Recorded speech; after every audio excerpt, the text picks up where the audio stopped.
Olá, vamos conversar um pouco mais sobre saúde emocional na era digital. Meu nome é Karina Roma, sou psicóloga e neuropsicóloga e hoje falaremos sobre os 5 principais passos para melhorar a nossa autoestima nessa era tecnológica que vivemos.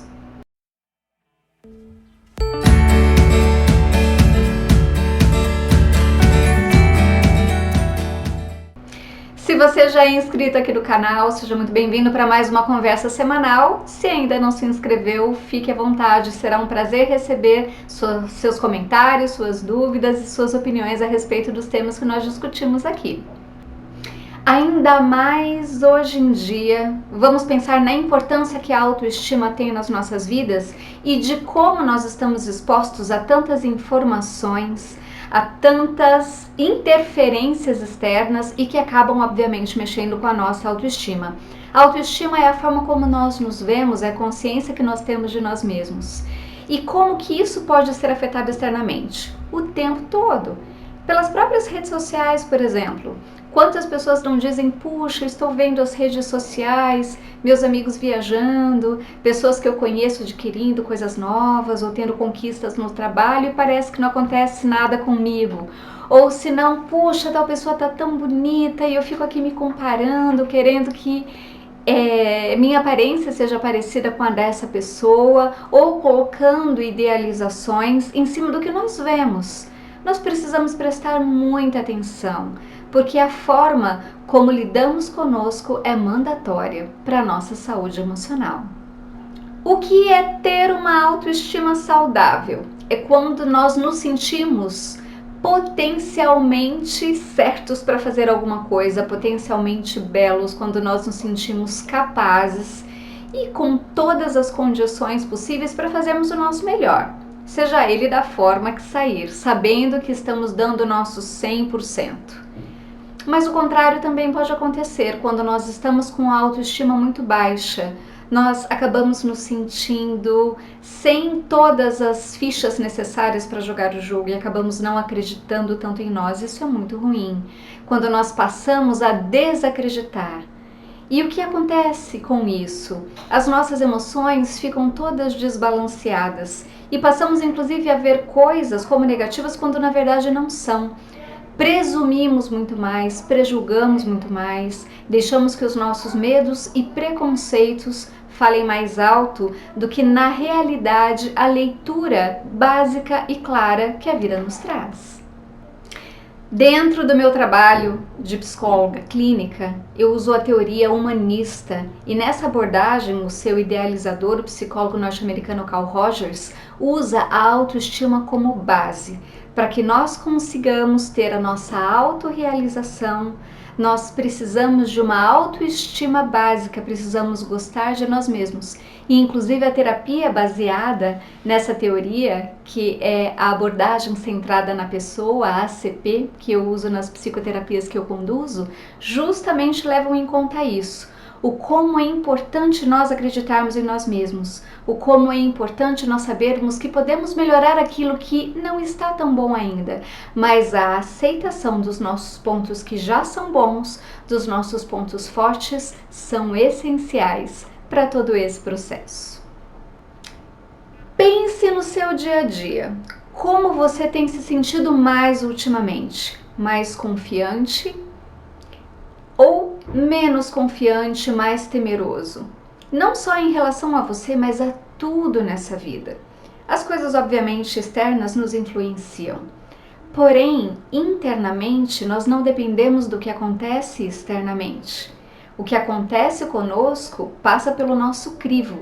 Então, se nós temos um crivo bom, um crivo maduro, um crivo real, sem idealizações, mas confiante de que podemos nos superar quando encontramos um obstáculo, aí sim é sinal de que a nossa autoestima está boa. Mas não fique preocupado, essa autoestima não fica bem equilibrada o tempo inteiro, é muito difícil hoje em dia nós termos isso, como eu disse, com tanto acesso a informações e com tantas comparações que nós fazemos conosco em relação às outras pessoas e a tudo que acontece à nossa volta. Então eu vou deixar aqui 5 dicas, 5 passos muito importantes para que naquele momento em que você sentir que a sua autoestima se desregulou, você possa regulá-la. Vamos lá. Primeiro passo, não poderia ser outro. Conheça-se muito bem. Autoconhecimento. Como que nós vamos regular algo que não sabemos como funciona? Então nós temos que ter noção, o que nos faz feliz, o que nos faz tristes, quando nós sentimos inveja, ciúme, quando nós nos comparamos demais porque ficamos receosos, temerosos ou mesmo magoados. É importante entendermos exatamente qual sentimento estamos sentindo naquele momento. Então, um exercício que vale muito a pena fazer é o de escrever o que se está sentindo naquele momento sem crivo algum. Deixar simplesmente as palavras virem para você colocar para fora como você se sente. Normalmente, lá para o segundo parágrafo, a gente começa a refinar um pouquinho melhor e entender qual é o sentimento de base daquela situação que nós estamos vivendo. Então, primeiro passo, conheça-se muito bem. Segundo passo, lide com o mundo real, não com o mundo ideal, ou seja, cuidado com as expectativas.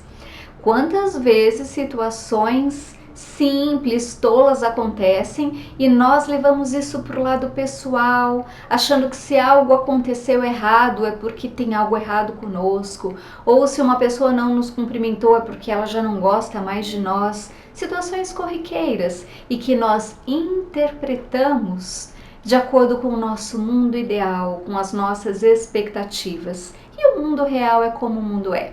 Lógico que nós precisamos do mundo ideal, os nossos sonhos, nossas metas, mas temos que ter a noção de que o mundo real, que é o mundo em que vivemos, sempre vai estar um pouquinho abaixo e que nós precisamos fazer avaliação e saber lidar com esse gap.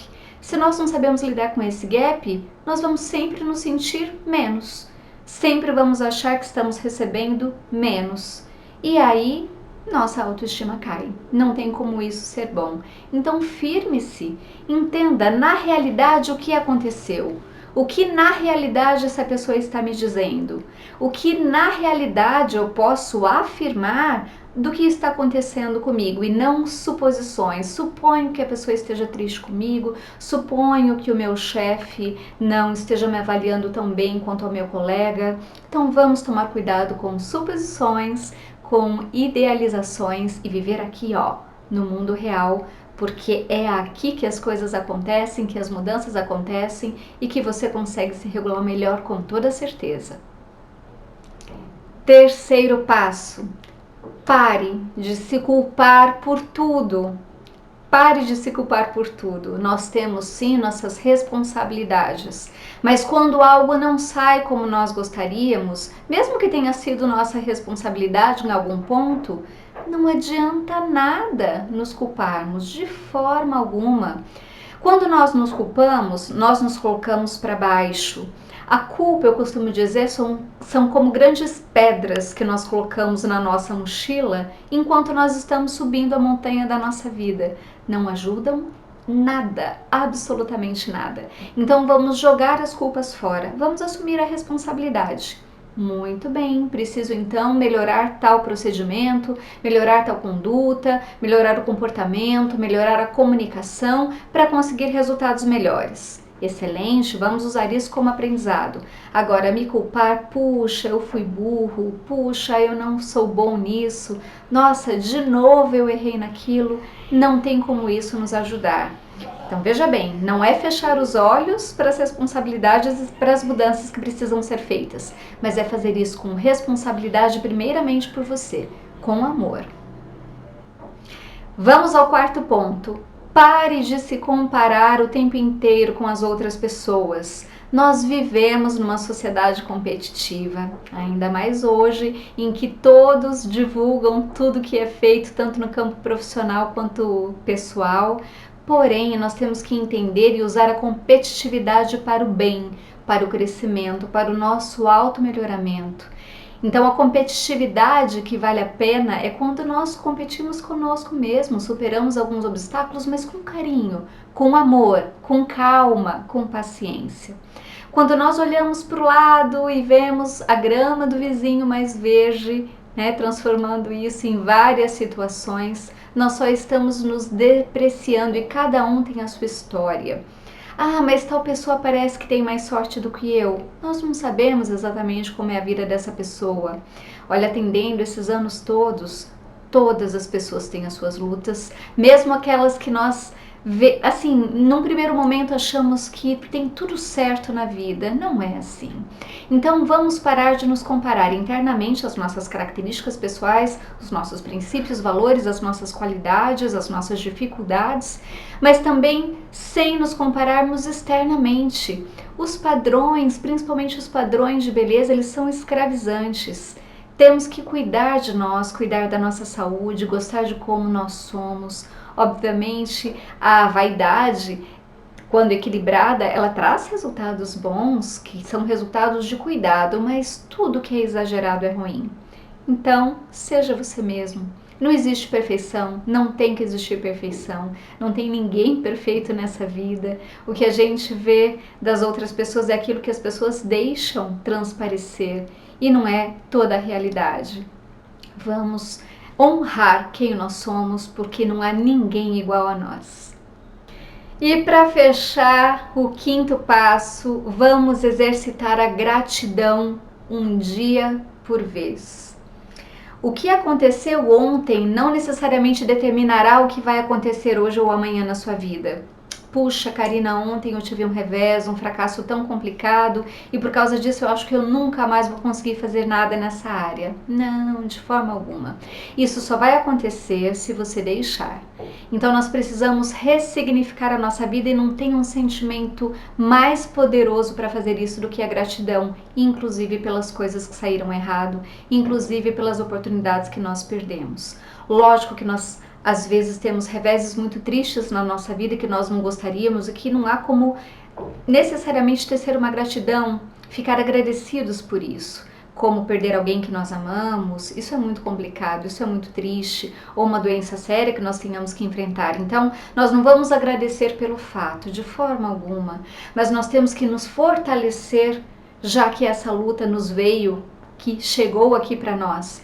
E com esse fortalecimento nós entendemos que nós crescemos. Então a gratidão é que, já que isso aconteceu, pelo menos eu consegui aproveitar e fazer um trabalho de crescimento, de fortalecimento. Porque é isso que é a vida, um dia após o outro. Mas lembre-se, sempre um dia por vez. Então como eu posso ter gratidão pelo que aconteceu ontem para fortalecer o meu hoje? Como será amanhã? Nós não sabemos, nós vamos um dia por vez. Se nós ficamos muito preocupados com o amanhã também, nós não conseguimos ter uma autoestima tão equilibrada. E se nós ficamos muito culpados pelo que aconteceu ou chateados pelo que aconteceu ontem, nossa autoestima também se desequilibra. O nosso presente está no hoje. Então, hoje, vamos cuidar da nossa autoestima com muita responsabilidade, sem esses medos e receios e cultivando cada vez mais a gratidão pela nossa vida e as oportunidades de crescimento que ela nos dá. Muito bem, essas foram as dicas de hoje sobre como melhorar, como preservar a sua autoestima boa, saudável, e isso é muito importante.